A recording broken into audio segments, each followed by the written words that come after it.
ನಾವು ಕೇರಳದ ಪಾಲಕ್ಕಾಡ್ನಲ್ಲಿರುವ ವಿಕ್ಟೋರಿಯಾ ಕಾಲೇಜಿನ ವಿನಿತಾ ಗಾರ್ಡನ್ಸ್ನಲ್ಲಿದ್ದೇವೆ. ಮತ್ತು ನನ್ನೊಂದಿಗಿರುವುದು ಯುವ ಪೀಳಿಗೆ, ನಾಳಿನ ನಾಯಕರಷ್ಟೇ ಅಲ್ಲ, ಇಂದಿನ ನಿರ್ಧಾರ ತೆಗೆದುಕೊಳ್ಳುವವರು. ಮತ್ತು ಕೇರಳವು ಹೆಚ್ಚು ಆಕರ್ಷಕವಾಗಿರುವುದಕ್ಕೆ ಕಾರಣವೆಂದರೆ ಕಾಲೇಜುಗಳಲ್ಲಿಯೂ ಸಹ ವಿದ್ಯಾರ್ಥಿಗಳು, ಯುವಕರು ಅತ್ಯಂತ ರಾಜಕೀಯವಾಗಿರುತ್ತಾರೆ. ಮತ್ತು ಕುತೂಹಲಕಾರಿಯಾಗಿ ನನ್ನ ಬಲಭಾಗದಲ್ಲಿರುವುದು KSUI ಬೆಂಬಲಿಗರಾದ ವಿದ್ಯಾರ್ಥಿಗಳು, ಅಂದರೆ Kerala students union of India. ಇದು ಕಾಂಗ್ರೆಸ್ ಪಕ್ಷದ UDFನ ವಿದ್ಯಾರ್ಥಿ ಘಟಕವಾಗಿದೆ. ಮತ್ತು ನನ್ನ ಎಡಭಾಗದಲ್ಲಿ ಎಡಪಂಥೀಯರಿದ್ದಾರೆ, students federation of India SFI ವಿದ್ಯಾರ್ಥಿಗಳು. ಅವರು ಬೇರೆ ಸಮಯದಲ್ಲಿ ಸ್ನೇಹಿತರು, ಆದರೆ ಅವರ ರಾಜಕೀಯವು ತುಂಬ ವಿಭಿನ್ನವಾಗಿದೆ. ನಾನು ನನ್ನ ಎಡಭಾಗದಿಂದಲೇ ಪ್ರಾರಂಭಿಸ್ತೇನೆ. ಇದು ಪೀಳಿಗೆಯಿಂದ ಬಂದಿದೆಯೇ, ಅಥವಾ ನೀವೆಲ್ಲರೂ ಯಾಕೆ ನೀವು ಎಡಪಂಥೀಯರು, ನೀವು ಬಲಪಂಥೀಯರು ಎಂದು ಭಾವಿಸುತ್ತೀರಿ? ಸಿದ್ಧಾಂತದ ಮೇಲಿನ ನಂಬಿಕೆಯೇ ನಾವು SFI ಅನ್ನು ಬೆಂಬಲಿಸಲು ಮೂಲ ಕಾರಣ. ಯಾಕಂದರೆ ನಾನು ನಂಬುವಂತೆ ಶ್ರೇಷ್ಠ ಸಿದ್ಧಾಂತವೆಂದರೆ ಅದು ಎಡಪಂಥೀಯ ಸಿದ್ಧಾಂತ. ಇಡೀ ಜಗತ್ತು ಬದಲಾಗಿದ್ದು ಎಡಪಂಥೀಯ ಸಿದ್ಧಾಂತದಿಂದ. ಮೂಲಭೂತ ಹಕ್ಕುಗಳು ಅಥವಾ ಹೋರಾಟಗಳು ಮೂಲಕ ಮಾಡಲ್ಪಟ್ಟಿವೆ. ಎಡಪಂಥೀಯರು ಅಥವಾ ಕಮ್ಯುನಿಸ್ಟರು ಅಥವಾ ಸಮಾಜವಾದಿ ಸಿದ್ಧಾಂತದ ನೇತೃತ್ವದ ಹೋರಾಟಗಳ ಮೂಲಕ ಗಳಿಸಲ್ಪಟ್ಟಿವೆ. ಆದರೂ ಎಲ್ಲೋ ಎಡಪಂಥೀಯ ಸಿದ್ಧಾಂತವು ಸಾಯುತ್ತಿರುವಂತೆ ತೋರುತ್ತದೆ. ಕೇರಳದಲ್ಲಿ ಮಾತ್ರ, ಸ್ವಲ್ಪ ಮಟ್ಟಿಗೆ ಬಂಗಾಳದಲ್ಲಿ ಅದು ಉಳಿದಿತ್ತು. ಇಲ್ಲ, ಅಂದರೆ ನೀವು ಅದನ್ನು ಕೇವಲ ಭಾರತೀಯ ದೃಷ್ಟಿಕೋನದಲ್ಲಿ ನೋಡ್ತಿದ್ದೀರಿ. ಆದರೆ ನಾನು ನಂಬುವುದೇನೆಂದರೆ ಇಡೀ ಜಗತ್ತು ಎಡಪಂಥೀಯ ಸಿದ್ಧಾಂತ ಅಥವಾ ನೀವು ಹೇಳಿದ ಸಾಯುತ್ತಿರುವ ಸಿದ್ಧಾಂತ ಅದು ಯಾವಾಗಲೂ ಪ್ರತಿ ಸಮಯದಲ್ಲಿ ಅಥವಾ ಎಲ್ಲ ಅವಧಿಯಲ್ಲಿ ಒಂದೇ ರೀತಿ ಇರುತ್ತದೆ. ಸಾಯದ ಸಿದ್ಧಾಂತ. ಸರಿ, ನಾನು ಮೊದಲ ಬದಿಗೆ ಧ್ವನಿ ನೀಡದೆ ಹೋಗಬೇಕು, ಯಾಕಂದರೆ ಈ ಸಮತೋಲನವು ಬಹಳ ಮುಖ್ಯವಾಗಿದೆ. ಅವರು ಹೇಳ್ತಾರೆ ಎಡಪಂಥೀಯ ಸಿದ್ಧಾಂತವೇ ಅತ್ಯುತ್ತಮ ಮತ್ತು ಆದ್ದರಿಂದ ನಾವೆಲ್ಲರೂ ಬೆಂಬಲಿಗರು. ಇಲ್ಲ, ಅದು ಎಡಪಂಥೀಯ ಸಿದ್ಧಾಂತ ಅದೊಂದು ಒಳ್ಳೆಯ ವಿಷಯ ಎಂದು ನನಗನ್ಸುವುದಿಲ್ಲ. ಏಕೆಂದರೆ ನಮಗೆ ತಿಳಿದಿದೆ, ಚುನಾವಣೆಯ ಮೊದಲು ಆ ವಿಧಾನಸಭಾ ಚುನಾವಣೆಯ ಸಚಿವ ಸಾಜಿ ಚೆರಿಯನ್ ಸಾಂಸ್ಕೃತಿಕ ಸಚಿವರು, ಅವರು ಈಗಾಗಲೇ ನಮ್ಮ ಸಂವಿಧಾನದ ವಿರುದ್ಧ ಮಾತನಾಡಿದ್ದಾರೆ. ಸಾಂಸ್ಕೃತಿಕ ಸಚಿವ ಸಾಜಿ ಚೆರಿಯನ್ ಅವರು ಈ ಚುನಾವಣೆಯಲ್ಲಿ ಅವರ ಪಕ್ಷದ ಅಭ್ಯರ್ಥಿಯಾಗಿದ್ದರೂ ಕೂಡ. ಅದು ಎಂದು ನನಗನ್ಸುವುದಿಲ್ಲ. ಇದು ಉತ್ತಮ ರಾಜಕೀಯ ಮತ್ತು ನನಗನಿಸುತ್ತದೆ ಈ ವಿಧಾನಸಭಾ ಚುನಾವಣೆಯು UDFಗೆ ಮಾಡಲು ಅತ್ಯುತ್ತಮವಾದ ವಿಷಯವಾಗಿರುತ್ತದೆ. ಮತ್ತು ಕಾಂಗ್ರೆಸ್ ಪಕ್ಷವು ವಿಚಿತ್ರವೆಂದರೆ ಕೇರಳದಲ್ಲಿ ನೀವು ಒಬ್ಬರನ್ನೊಬ್ಬರು ವಿರೋಧಿಸುತ್ತಿದ್ದೀರಿ, ಆದರೆ ಗಡಿಯುದ್ದಕ್ಕೂ ಕೆಲವು ಕಿಲೋಮೀಟರ್ ದೂರದಲ್ಲಿ ನೀವಿಬ್ಬರು ಒಟ್ಟಿಗೆ ಇದ್ದೀರಿ. ಹಾಗಾದರೆ ನೀವು ಅದನ್ನು ಹೇಗೆ ವಿವರಿಸ್ತೀರಿ? ನೀವು ಅದಕ್ಕೆ ಹೇಗೆ ಉತ್ತರಿಸುತ್ತೀರಿ? ಹಾಗಾಗಿ ಮೂಲಭೂತವಾಗಿ ನಾವು ಬಲಪಂಥೀಯರ ವಿರುದ್ಧ ಹೋರಾಡುತ್ತಿದ್ದೇವೆ. ಅಂದರೆ ಕಾಂಗ್ರೆಸ್ ಸಾಮಾನ್ಯವಾಗಿ ಹೇಳ್ತದೆ ಅವರು ಕೇಂದ್ರವಾದಿ ಸ್ಥಾನದಲ್ಲಿದ್ದಾರೆ, ನಾವು ಎಡಪಂಥೀಯ ಸ್ಥಾನದಲ್ಲಿದ್ದಂತೆ. ದಿನದಿಂದ ದಿನಕ್ಕೆ ಭಾರತದ ಕಲ್ಪನೆಯು BJP ಸಂಘ ಪರಿವಾರದ ಸರ್ಕಾರದ ಕಾರಣದಿಂದ ಸಾಯುತ್ತಿದೆ. ವಿರೋಧಿಸುವುದಕ್ಕಾಗಿ. ಮತ್ತು ಆದ್ದರಿಂದ ಕಾಂಗ್ರೆಸ್ ಸಣ್ಣ ಶತ್ರು ಎಂದು ನೀವು ಭಾವಿಸುತ್ತೀರಾ, ಹೌದೇ? ಅಂದರೆ ಆ ವಿರೋಧಾಭಾಸವು ಕ್ಷೇತ್ರ ಮಟ್ಟದಲ್ಲಿ ನಿಮಗೆ ಗೊಂದಲವನ್ನು ಉಂಟು ಮಾಡುವುದಿಲ್ವೇ? ಯಾಕಂದರೆ ನಿಮಗೆ ಗೊತ್ತಲ್ಲ, ತಮಿಳುನಾಡಿನಲ್ಲಿ ಕಾಂಗ್ರೆಸ್ ಮತ್ತು ಎಡಪಕ್ಷಗಳು ಒಟ್ಟಿಗೆ ಇವೆ. ಕೇವಲ ಗಡಿಯಾಚೆ ನೀವು ಒಬ್ರಿಗೊಬ್ಬರು ಹೋರಾಡಬೇಕಾಗುತ್ತದೆ. ನನ್ನ ಪ್ರಕಾರ ಅವರಿಗೆ ನಿಜವಾಗಿಯೂ ಬೇಕು. ತಮಿಳುನಾಡಿನಲ್ಲಿ ಅವರಿಗೆ ನಿಜವಾಗಿಯೂ ರಾಹುಲ್ ಗಾಂಧಿಯವರ ಫೋಟೋ ಮತ್ತು ಕಾಂಗ್ರೆಸ್ ಸಿದ್ಧಾಂತಗಳು ಬೇಕು. ಆದರೆ ಕೇರಳದಲ್ಲಿ ಅವರು ನಮ್ಮನ್ನು ಬೆಂಬಲಿಸುವುದಿಲ್ಲ. ಮತ್ತು ನನ್ನ ಪ್ರಕಾರ ಆ 4 ಪಕ್ಷಗಳಿಗೆ ಒಂದು ಸಿದ್ಧಾಂತವಿಲ್ಲ. ಯಾಕಂದ್ರೆ ನನ್ನ ಪ್ರಕಾರ ಅವರೆಲ್ಲರೂ ಈಗಾಗಲೇ ಸಂಘ ಪರಿವಾರ ಎಂದು ಹೇಳಿದ ವ್ಯಕ್ತಿ. ನಾವೆಲ್ಲರೂ ಸಂಘ ಪರಿವಾರದ ವಿರುದ್ಧವಾಗಿದ್ದೇವೆ. ಆದರೆ ಕೇರಳದಲ್ಲಿ ಅವರೆಲ್ಲರೂ ಬೆಂಬಲಿಗರು ಸಂಘ ಪರಿವಾರಕ್ಕೆ. ಹೇಗೆ? ನಮ್ಮೆಲ್ಲರಿಗೂ ಗೊತ್ತು.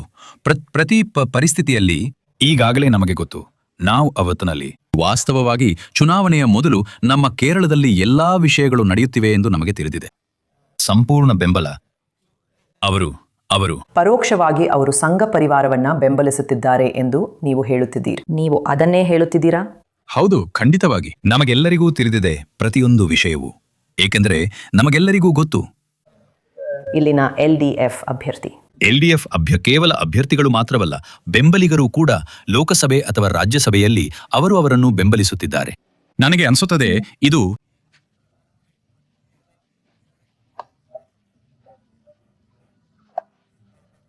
ಕೆಲವರು ಹೇಳುತ್ತಾರೆ LDF ಕಾರ್ಯನಿರ್ವಹಿಸುವ ರೀತಿ BJPಗೆ ಗೆಲ್ಲಲು ಅವಕಾಶ ಮಾಡಿಕೊಡುವುದಕ್ಕಾಗಿಯೇ.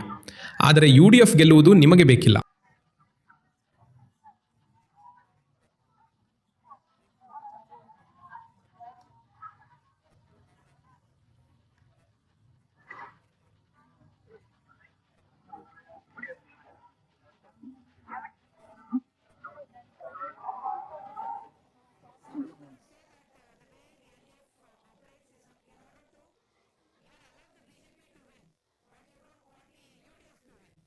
ಅದು ಹಲವು ಕ್ಷೇತ್ರಗಳಲ್ಲಿ ನಿಜವಲ್ಲವೇ? ನಾವೆಲ್ಲರೂ ಬಿಜೆಪಿಯ ಬೆಂಬಲಿಗರು ಎಂದು ಅವರು ಹೇಳುತ್ತಿದ್ದಾರೆ ಮತ್ತು ನನಗೆ ಅನಿಸುತ್ತದೆ ಇದು ಈ ಯುಗದ ಅತಿ ದೊಡ್ಡ ತಮಾಷೆ. ಆದರೆ ಯಾರು ಹೇಳುತ್ತಿದ್ದಾರೆ? ನಾವು ಬಿಜೆಪಿಗೆ ಬೆಂಬಲ ನೀಡುತ್ತಿದ್ದೇವೆ ಎಂದು ಕಾಂಗ್ರೆಸ್ ಹೇಳುತ್ತಿದೆ. ಇತಿಹಾಸವನ್ನು ನೋಡಿ ಅಥವಾ ಇತ್ತೀಚಿನ ದಿನಗಳನ್ನು ನೋಡಿ, ಸುಮಾರು ನನ್ನ ಪ್ರಕಾರ ಕಾಂಗ್ರೆಸ್ನ 10 ಮುಖ್ಯಮಂತ್ರಿಗಳು ಬಿಜೆಪಿಗೆ ಓಡಿ ಹೋಗಿದ್ದಾರೆ. ಇತ್ತೀಚೆಗೆ ನಾವು ಅದನ್ನು ನೋಡಿದ್ದೇವೆ ಮತ್ತು ಅವರು ನಾವು ಬಿಜೆಪಿಗೆ ಬೆಂಬಲ ನೀಡುತ್ತಿದ್ದೇವೆ ಎಂದು ಹೇಳುತ್ತಿದ್ದಾರೆ. ಅಂದರೆ ಆರಂಭದಿಂದ 80ರ ದಶಕದಿಂದ ಬಿಜೆಪಿಯ ಸ್ಥಾಪನೆಯಿಂದ ಇಂದಿನವರೆಗೂ ನಾವು ಆ ಫ್ಯಾಸಿಸಂ, ಆ ಬಲಪಂಥೀಯ ಸಿದ್ಧಾಂತ ಎಲ್ಲದರ ವಿರುದ್ಧ ಹೋರಾಡುತ್ತಿದ್ದೇವೆ. ಅಂದ್ರೆ RSS ಸಂಘ ಪರಿವಾರಕ್ಕಾಗಿ ನಾವು ಹೋರಾಡುತ್ತಿದ್ದೇವೆ, ಸೈದ್ಧಾಂತಿಕ ರೀತಿಯಲ್ಲಿ ಅಲ್ಲ.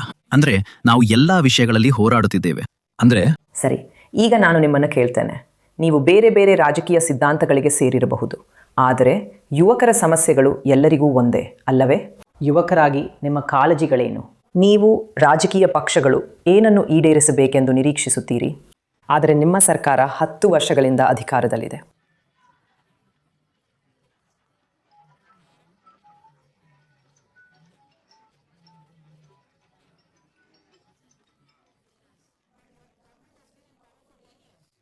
ಹೌದು, LDF.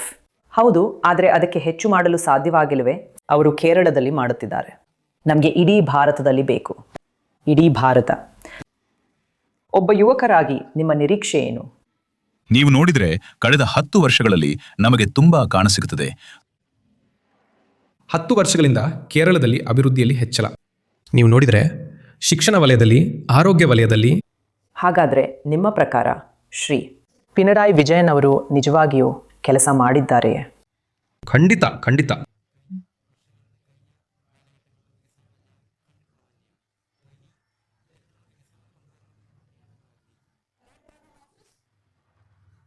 ಯಾಕೆ?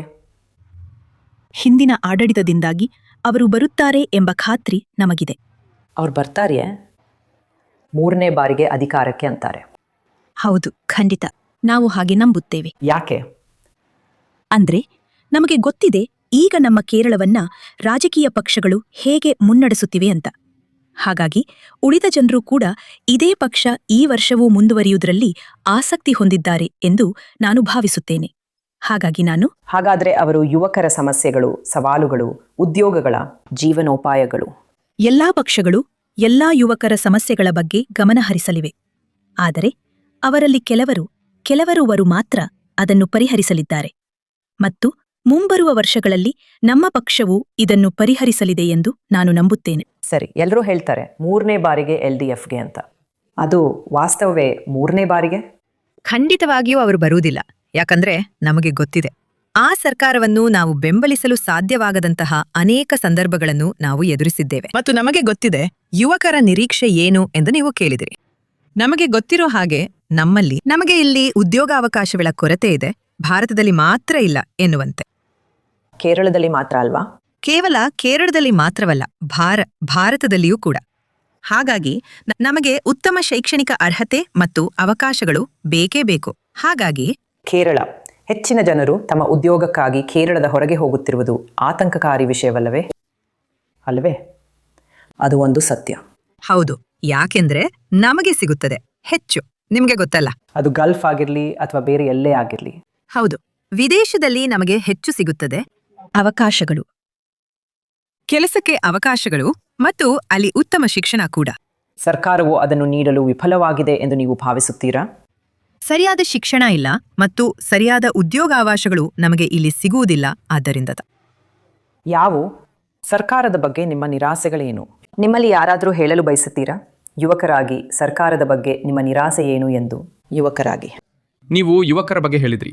ವಾಸ್ತವವಾಗಿ ಈ ರಾಜ್ಯದಲ್ಲಿ ಯುವಕರಿಲ್ಲ. ಕಳೆದ 10 ವರ್ಷಗಳಿಂದ ಯುವಕರು ತಮ್ಮ ಉದ್ಯೋಗ ಅಥವಾ ತಮ್ಮ ವಿದ್ಯಾಭ್ಯಾಸಕ್ಕಾಗಿ ಬೇರೆ ದೇಶಗಳಿಗೆ ವಲಸೆ ಹೋಗುತ್ತಿದ್ದಾರೆ. ಹಾಗಾಗಿ ನಾವು ಕೂಡ ಬಹುಶಃ ಉದ್ಯೋಗಾವಕಾಶಗಳಿಗಾಗಿ ಬೇರೆ ದೇಶಗಳಿಗೆ ವಲಸೆ ಹೋಗುತ್ತಿದ್ದೇವೆ. ಅದೇ ಮುಖ್ಯ ಸಮಸ್ಯೆ ಈ ರಾಜ್ಯದಲ್ಲಿ ಯುವಕರು ಎದುರಿಸುತ್ತಿರುವುದು. ಆದ್ದರಿಂದ ಅದನ್ನು ಬದಲಾಯಿಸಬೇಕು. ಮತ್ತು ನಮ್ಮ ನಾಯಕರಾದ VD ಸತೀಶನ್ ಹೇಳಿದ್ದಾರೆ, ನಮಗೆ ಅಧಿಕಾರ ಸಿಕ್ಕರೆ ನಾವು ಯುವಕರನ್ನು ಪ್ರೋತ್ಸಾಹಿಸಬೇಕು ಮತ್ತು ನಮಗೆ ಇಲ್ಲಿಯೂ ಉದ್ಯೋಗಾವಕಾಶಗಳು ಸಿಗುತ್ತವೆ. ಅದಕ್ಕಾಗಿಯೇ ನಾವು ಅವರನ್ನು ನಂಬುತ್ತೇವೆ. ರಾಜಕೀಯ ಪಕ್ಷಗಳು ಕೇರಳವನ್ನ ಕೇರಳ ಎಂದು ಕರೆಯಬೇಕೇ ಅಥವಾ ಕೇರಳಂ ಎಂದು ಕರೆಯಬೇಕೇ ಎಂಬುದು ಮುಖ್ಯ ಎಂದು ಭಾವಿಸುವಂತೆ ತೋರುತ್ತದೆ. ನಿಮ್ಮ ಅಭಿಪ್ರಾಯವೇನು? ಅದು ಮುಖ್ಯವೇ? ಅದು ಈಗಿನ ವಿಷಯವಲ್ಲ. ಕೇರಳವೋ ಅಥವಾ ಕೇರಳಂ. ಪ್ರಧಾನಮಂತ್ರಿಯವರು ಕೂಡ ಅವರು ಬಂದಿದ್ದಾರೆ ಚುನಾವಣೆಯ ಮೊದಲು ಪ್ರಚಾರಕ್ಕೆ. ಮತ್ತು ಅವರು ಅದನ್ನು ಹೇಳಿದ್ದಾರೆ, ನಾವು ಕೇರಳಂ ಎಂದು ಹೆಸರನ್ನು ಬದಲಾಯಿಸುತ್ತಿದ್ದೇವೆ. ಆ ಎಂ ಇರೋದು ನಮ್ಮ ಕೇರಳದಲ್ಲಿ ಅವ್ರು ಮಾಡ್ತಿರುವ ಒಂದು ದೊಡ್ಡ ವಿಷಯ ಏನು ಹೇಳ್ತದೆ. ಅವರು ಅಷ್ಟೇ. ಇದು ಮುಖ್ಯವಾದ ವಿಷಯ ಎಂದು ನನಗೆ ಅನಿಸುವುದಿಲ್ಲ. ನೀವು ನಿಮ್ಮ ಪೋಷಕರನ್ನು ಒಪ್ಪಿಸ್ತೀರಾ ಅಥವಾ ನಿಮ್ಮ ಕುಟುಂಬದವರು ಕಾಂಗ್ರೆಸ್ ಬೆಂಬಲಿಗರೇ? ಅವರೆಲ್ಲರೂ ಕೂಡ ಕಾಂಗ್ರೆಸ್ ಬೆಂಬಲಿಗರು. ಅದಕ್ಕಾಗಿ ನಾವಿಲ್ಲಿದ್ದೇವೆ. ಯಾಕೆಂದ್ರೆ ಅವ್ರಿಗೆ ಗೊತ್ತು ಭಾರತ ಎಂದರೇನು ಮತ್ತು ಭಾರತದ ರಾಜಕೀಯ ಕೂಡ ಏನೆಂದು. ಸರಿ, ಹಾಗಾದರೆ ಈ ಕೇರಳಂ ಇದು ಜನರಿಗೆ ಏನಾದರೂ ವ್ಯತ್ಯಾಸವನ್ನುಂಟು ಮಾಡ್ತದೆಯೇ? ಅಂದರೆ ಅವರು ಮಾಡಿದ ಒಂದು ದೊಡ್ಡ ವಿಷಯ ಎಂಬಂತೆ ಜನರು ಅದರ ಬಗ್ಗೆ ಮಾತನಾಡುತ್ತಾರೆ. ಅದು ಬದಲಾಗ್ತದೆ. ಯಾಕೆಂದ್ರೆ ಕೇರಳ ನನಗೆ ಅದು ಮಲಯಾಳಿ ಹೆಸರು ಅಂತ ಅನ್ಸುವುದಿಲ್ಲ. ಕೇರಳಂ ಅದು ಹೆಚ್ಚು ಮಲಯಾಳಿ ಹೆಸರಾಗಿದೆ. ಆದ್ದರಿಂದ ನಾನು ಕೇರಳಂ ಒಂದು ಒಳ್ಳೆಯ ಬದಲಾವಣೆ ಎಂದು ನಾನು ನಂಬುತ್ತೇನೆ. ಮತ್ತು ಈಗ ಅವ್ರು ಹೇಳಿದ ಹಾಗೆ ಅವರ ಪೋಷಕರು ಕಾಂಗ್ರೆಸ್, ಅದಕ್ಕಾಗಿ ಅಲ್ಲಿ ಕುಳಿತಿದ್ದಾರೆ. ಆದರೆ ನಮ್ಮ ಪೋಷಕರು ಅಂದ್ರೆ ಕಮ್ಯುನಿಸ್ಟ್ ಅಥವಾ ಎಡಪಂಥೀಯ ಸಿದ್ಧಾಂತದವರಲ್ಲ. ನಾವು ನಮ್ಮ ಸಿದ್ಧಾಂತದ ಕಾರಣದಿಂದ ಇಲ್ಲಿದ್ದೇವೆ. ಮತ್ತು ನನಗನ್ಸುತ್ತೆ, ನಾನು ಈ ಬಾರಿ ಸರ್ಕಾರ ಬರುತ್ತದೆ ಯಾಕೆಂದ್ರೆ ಆ ಮಹಿಳೆ ಸರಿಯಾದ ಶಿಕ್ಷಣ ಇಲ್ಲ ಎಂದು ಹೇಳ್ತಿದ್ದಾರೆ. ನಾನು ಒಪ್ಪುವುದಿಲ್ಲ ಅವ್ರೇನು ಹೇಳ್ತಿದ್ದಾರೋ. ಯಾಕೆಂದ್ರೆ ಕಳೆದ 10 ವರ್ಷಗಳಲ್ಲಿ ಶಿಕ್ಷಣ ಕ್ಷೇತ್ರದಲ್ಲಿ ಬದಲಾವಣೆ, ಆಸ್ಪತ್ರೆ ಕ್ಷೇತ್ರದಲ್ಲಿ ಬದಲಾವಣೆ, ರಸ್ತೆಗಳಲ್ಲಿ ಬದಲಾವಣೆ, ಇಡೀ ಕೇರಳವೇ ಕಳೆದ 10 ವರ್ಷಗಳಲ್ಲಿ ಬದಲಾಗಿದೆ. ಮತ್ತು ನನಗೆ ಅನ್ಸುತ್ತೆ ಇದೀಗ ಕೇರಳದಲ್ಲಿ ಆ ಬದಲಾವಣೆ ಬೇಕಾಗಿದೆ. ಇದು ಚಿಂತೆಯ ವಿಷಯವಲ್ಲವೇ? ಒಂದು ವೇಳೆ ಕೇರಳದಲ್ಲಿಯೂ UDF ಅಧಿಕಾರಕ್ಕೆ ಬರದಿದ್ದರೆ ನಾನು ಹೇಳುತ್ತಿದ್ದೇನೆ, ಕಾಂಗ್ರೆಸ್ನ ಮತಪಾಲು ಹೋಗಲಿದೆ. ರಾಷ್ಟ್ರೀಯವಾಗಿ ನಿಮಗೆ ಇರುವುದಿಲ್ಲ. ರಾಜಕೀಯವಾಗಿ BJP ನಿಮ್ಮ ಅತಿ ದೊಡ್ಡ ವಿರೋಧಿ ಎಂದು ನೀವು ಹೇಳುತ್ತಿದ್ದೀರಿ. ಆದರೆ ಆಗ ನೀವು ಆ ರಾಷ್ಟ್ರೀಯ ಅಸ್ತಿತ್ವವನ್ನು ಹೊಂದಿರುವ ಇನ್ನೊಂದು ಏಕೈಕ ಪಕ್ಷವನ್ನು ಕೊಲ್ಲುತ್ತಿದ್ದೀರಿ. ತುಂಬಾ ಒಳ್ಳೆ ಪ್ರಶ್ನೆ ಮೇಡಮ್. ಆದರೆ ಈಗ ನಮ್ಮಲ್ಲಿ ಕಾಂಗ್ರೆಸ್ನ 90-80 ಸಂಸದರಿದ್ದಾರೆ.